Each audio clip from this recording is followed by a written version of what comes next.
こんにちは、萌えです。今回私たちは1週間トライアスロンのキャンプを行いました。2月の寒い期間でしたが、シーズン前で量をこなすには絶好の機会だったので、自分たちで計画しトレーニングキャンプをしました。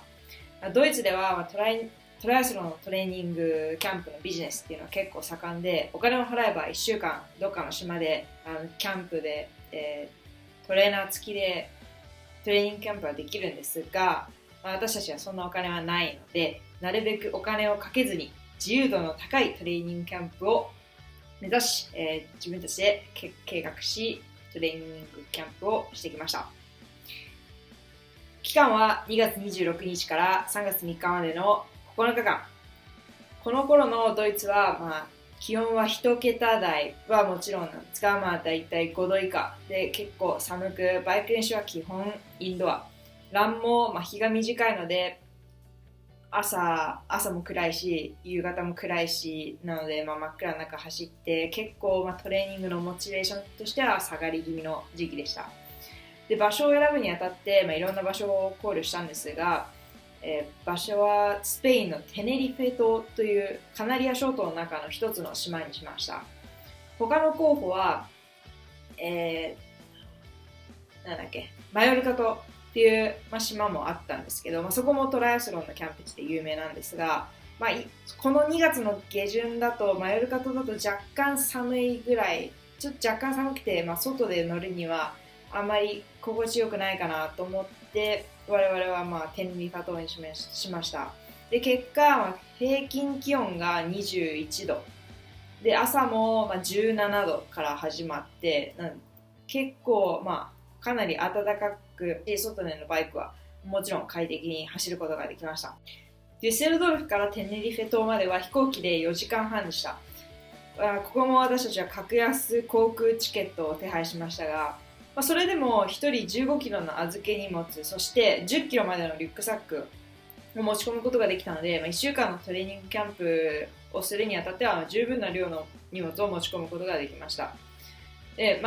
格安航空チケットなので、機内無料サービスっていうのは全くなしで、3ユーロぐらい払えばコップ1杯のコーヒー飲めるんですけど、そんなことは我々はもう全くせず、事前にサンドイッチを作って機内で頬張ってました。ロードバイクについては、テネリファ島は、マヨルカ島と同じくそのトライアスロン、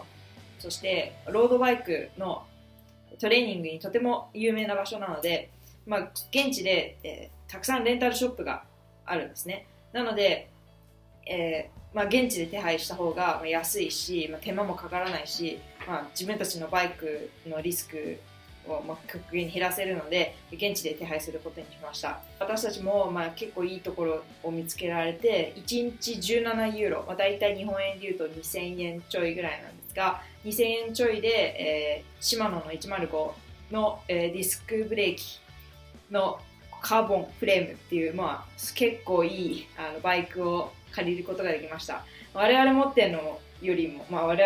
々はリムブレーキなのでかなりグレードアップして、快適に一輪車は乗ることができました。宿泊先についてですが、リゾート地なのでたくさんの選択肢がありました。でも1週間っていう長い期間滞在するので、結構お金の面を考えて毎回外食にも行けないので、アパートタイプのキッチン付きの宿を選んで、そこで毎日外食するはせずに、お昼とか夜は数日1週間の半分ぐらいは自炊していました。トレーニングは計7日間で、前半の3日間と後半の3日間に大きく分けてやりました。で、目標はまずバイクにフォーカスすること、そして低強度、そしてバイクの後にブリックランを入れること、この3つを、に焦点を当ててトレーニングを行いました。で、1日目には、ちょっと2時間から3時間程度のバイク、2日目にロングバイク、そして3日目にロングジョグを朝食の前に入れるっていうのを2セット繰り返したっていう感じです。で、我々にとって一番の大きなイベントは6日目のテイレザンヒルクライムです。これは、富士山よりちょっと同じぐらいの標高のスペインで一番標高の高い山にヒルクライムするっていうイベントです。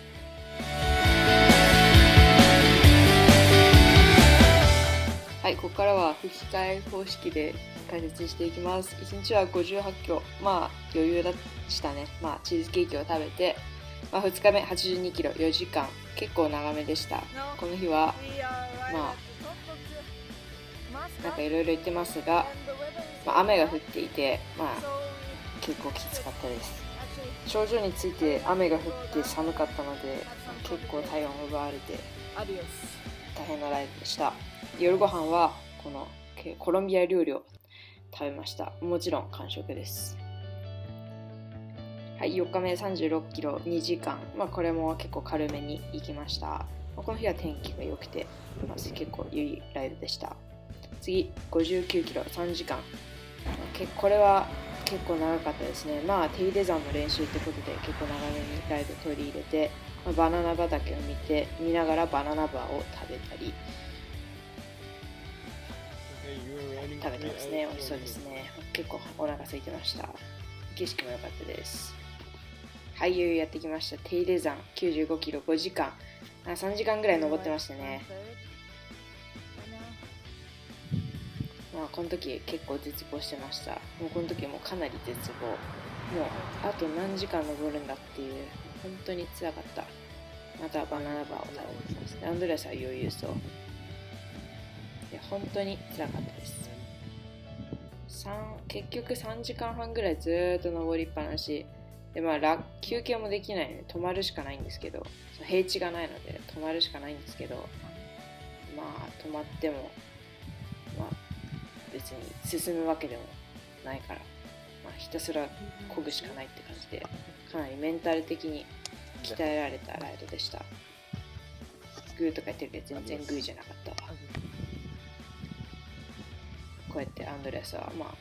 ひょいひょいひょいと軽々しく登ってました。はい、歓喜の瞬間、頂上に来ました。高度が高いので2400メートルぐらいかな。2100メートルでした。はい。2100メートルまで登って、でその後これが頂上までには行けないんですけど、8合目ぐらいかな。結構上まで来ました。見ての通り寒かったのでジャケット着ました。でも下りはもうシュッと降りて、はい食べる補給、ケーキ食べてました。ケーキをひたすらでこういうのも食べてたんですけど、こんなの取る暇もなかったです。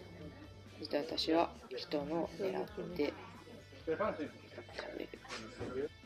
美味しいです。これじゃがいも、これテネリファ島の名産物らしいです。ただのじゃがいもでしたが、はい。でその後はハイキング、リカバリーウォークという名のウォーキングに行きました。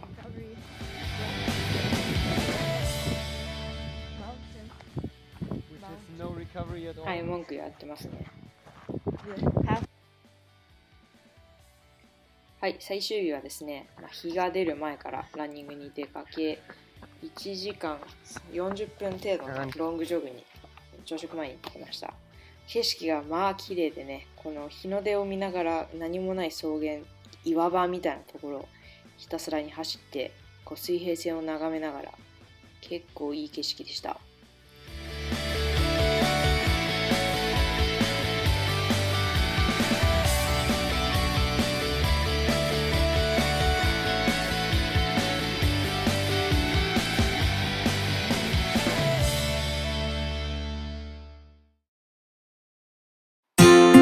いかがだったでしょうか。最初の動画で全然編集もわかんないし、最後結構適当に なりそうになっちゃったのかな、わかんないけど、動画の撮り方も下手くそなので、これからどんどん向上して楽しい動画を作って、自分たち用に、あとみんなを楽しませられるように頑張りたいと思います。じゃあさようなら。